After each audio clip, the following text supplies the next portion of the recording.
I'm A. Wei, sent to Jiancheng County, Huludao, for disaster relief last August. I expected only dirty, tiring work moving supplies and evacuating people. Not this. On August 19, 2024, a northeast cold vortex, the subtropical high, and clouds from Typhoon Zhongdari collided. Huludao's sky seemed torn open. Rain hit metal roofs like firecrackers. People had to shout face to face. A year's rain fell in 12 hours. Within 30 minutes, streams became rivers roaring down with mud and broken trees. At 3 a.m. on August 20th came a red weather alert. Jiancheng was among the worst hit. Villages became lakes with only roof tips visible. Roads and communications failed. I came by truck from a neighboring county with volunteers, then waded through mud and rubble where the road had been. With us was a gaunt man in his 50s, dry as bamboo. I never knew his surname. We called him Master. He supposedly read feng shui and fortunes and had spent years in a Taoist temple when young. Nobody cared then. Our first village, Yangjiagu, lay in a hollow ruined by mudslides. A whole slope buried 7 or 8 homes at the village entrance. Walls, tiles, furniture, and clothes protruded from mud. Master stared at the eastern hill for 5 minutes, head tilted, eyes narrowed, tight-lipped. I heard him tell the chief, "Something lies under that hill, it isn't right." Recording losses, the chief waved him off. "Rest, Master. We'll talk after these 2 busy days." Master sighed heavily, as if he knew. 3 days after the rain stopped, 5 old black coffins, each over 2 meters, lay scattered there. Water-blackened and swollen, they remained intact. Floods collapsed the chambers, filled the passages, and forced out the coffins. Jiancheng had Xia and Shang-era tribes. A warring state's tomb found in 2011 was one of China's top 10 archaeological finds. No one knew how many mountain tombs remained unexplored. Nobody had time for archaeology. Pens destroyed, the village chief moved surviving livestock to intact rooms of an abandoned school on higher ground halfway uphill. He sent old Liu, the village's old bachelor, to stand guard.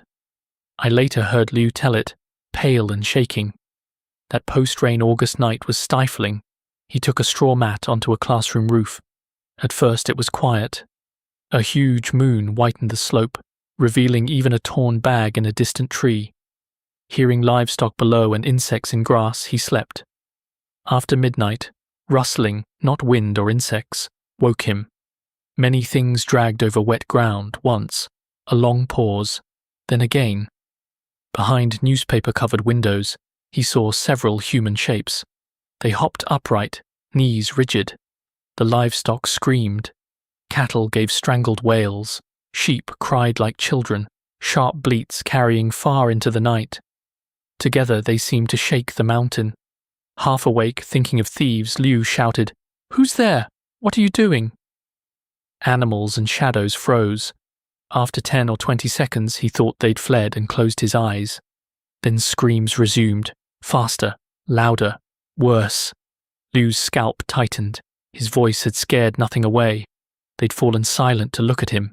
His heart pounded, cold seeped through concrete and mat. Moonlight exposed him like a mouse pinned outside. Barely breathing, he stayed still until dawn. When the eastern sun steamed the ground, Liu descended trembling. The classroom door was half open. One look sent him scrambling down. All were dead. Over 10 stiff sheep with bulging eyes, 3 cattle with foamy mouths and blue-purple tongues. Each bore several thumb-wide blood holes. Flesh turned out at black edges as if something had stabbed in, then pulled out. No extra blood marked the clean wounds. A strange, bloody, rotten smell mixed with summer heat, stinging the eyes.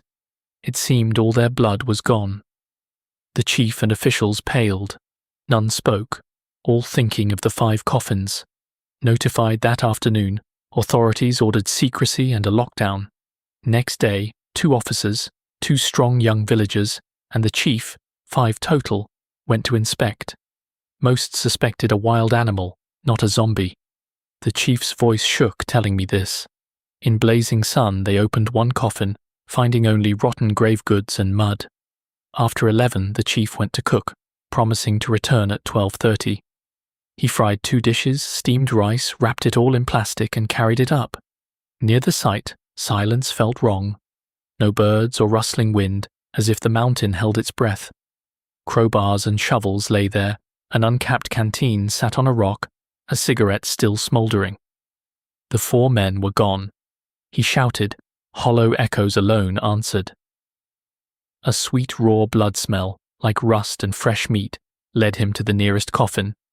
Its lid was pushed about 20 centimeters up from inside. The gap showed a muddy, modern black leather shoe. Darkness swallowed the leg above the ankle. It was an officer's. The other 4 lids stood ajar, showing modern clothed hands and feet. One wrist wore a shattered electronic watch stopped at 12:07. The skin was bloodless grey-white.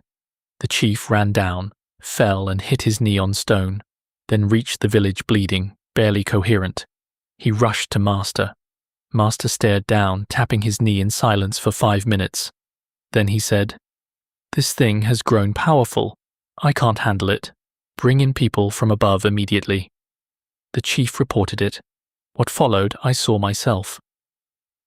About 3 days later, 2 convoys entered over a temporary gravel road. First came 2 army green trucks packed with equipped camouflage-clad people. Their grave faces showed experience, not nerves. A Chinese-made Hummer led the second convoy, then a coaster minibus. No one spoke as 5 older men emerged. 2 in purple Taoist robes, 2 in yellow, 1 in blue-green. Despite summer, they wore thick old-style robes. All were at least 50, grey hair in buns. The purple-robed leader held a polished copper-coin sword. He looked at the eastern hill, and his face changed. After whispering to the others, he demanded a guide. Master joined them. A man in camouflage stopped me following. We waited below.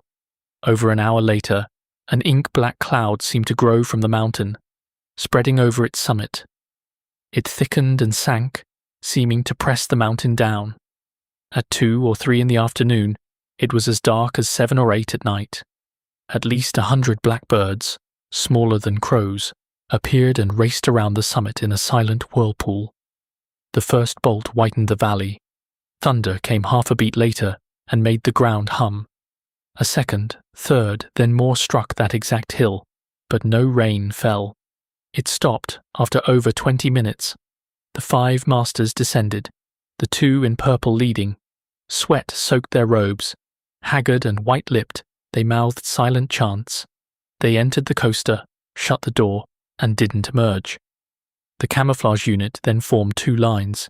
Each carried a long, thick flamethrower linked to a fuel tank. I counted about 30, marching steadily as gravel crunched. Within 10 minutes, black smoke boiled up like tar. Wind brought an unforgettable smell. Not wood, but burning carcasses and sickly sweetness. Long, broken cries came from above, neither human nor beast, like roaring through a mud-filled throat. Amid crackling fire, one voice sometimes became several in chorus. Below, some crouched, others smoked by vehicles. No one spoke. Each cry made someone flinch. I wanted to cover my ears, yet listened to confirm it remained and learn when it ended. The fire burned all day and night. For half a month, another force sealed the area, posting guards every 50 meters around the clock. No outside vehicles entered, nobody inside left. All remains, including bodies from coffins and dead livestock, were wrapped in layers of white cloth, loaded and removed. Something seeped through, but nobody asked what. Master later said it was a Jiangshi, a Chinese zombie. He wouldn't say how it formed or reached that tomb.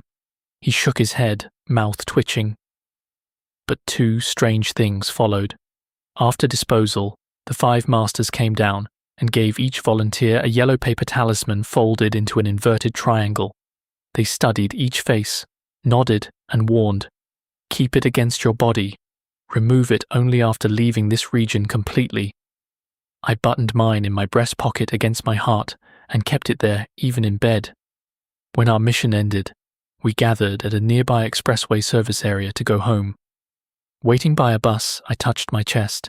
My button pocket was empty. I turned out my coat, searching trousers, backpack, Even under my insoles. Nothing. Someone cried, "Where's my talisman?" Everyone searched, growing panicked. All 20-odd of us had lost them. People emptied backpacks by a trash bin and searched every coat layer, finding none. They seemed never to have existed. In bright sun, we stood with empty pockets and stared silently. Then came one more thing. Days after reaching home, I developed not an ordinary cold with dizziness and congestion, but a high fever that made every bone hurt. My temperature repeatedly hit 39.5 or 39.8 degrees Celsius. Fever medicine worked no better than candy. Doctors repeatedly rechecked normal blood tests, X-rays and CT scans, yet I couldn't rise and soaked quilt after quilt. It eased after over a week. I lost 8 gin, about 4 kilograms. I contacted the other volunteers one by one. Guess what? Everyone developed the same high fever after returning, with almost identical timing, symptoms and duration. Nobody escaped. Some blamed poor sanitation, dirty water, or a virus. Others asked why it came after the talismans vanished and